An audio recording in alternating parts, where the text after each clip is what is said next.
41 பேர் இறந்ததற்கு யார் காரணம் என்று யாரையோ நாம் தேடி குற்றம் சாட்டிக் கொண்டிருக்கின்றோம்.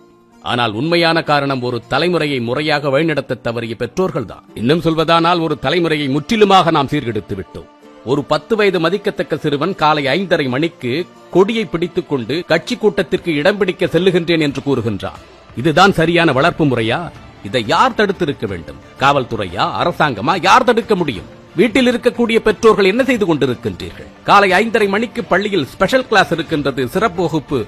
உங்கள் பிள்ளையை அனுப்பி வைத்து விடுங்கள் என்றால் அனுப்பி வைத்து விடுவீர்களா?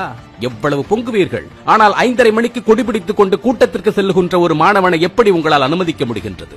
ஏன் இப்படி அனுமதிக்கின்றீர்கள் என்று கேட்டால் அவன் கேட்க மாட்டான் சார்.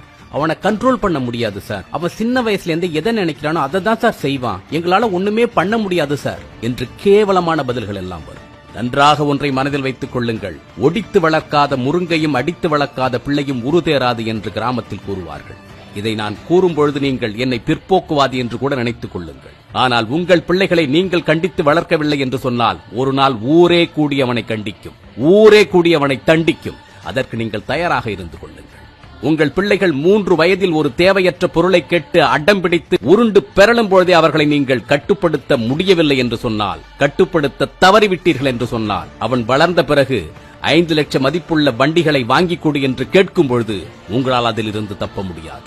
ஒரு தலைமுறை முற்றிலுமாக சீர்கெட்டு விட்டது. ஒரு சில சரியான பெற்றோர்களை தவிர இங்கு இருக்கக்கூடிய 90% பெற்றோர்கள் இப்படிதான் பிள்ளைகளை உருவாக்கி இருக்கின்றீர்கள். 3 வயது 4 வயது குழந்தைகளை வீட்டில் வைத்திருக்கக்கூடிய பெற்றோர்களே, தயவு செய்து உங்கள் பிள்ளைகளின் வளர்ப்பில் கவனம் செலுத்துங்கள்.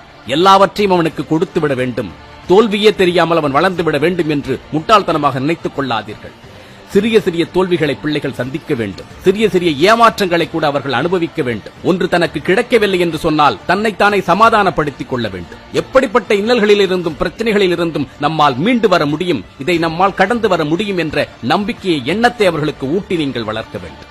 இதை நாம் செய்ய தவறியதால் தான் நீட் தேர்வில் தோற்றுவிட்டாலும், தோற்றுவிடுவோம் என்ற பயம் வந்துவிட்டாலும் பிள்ளைகள் தங்களை தாங்களே மாய்த்துக் கொள்ளுகின்றார்கள்.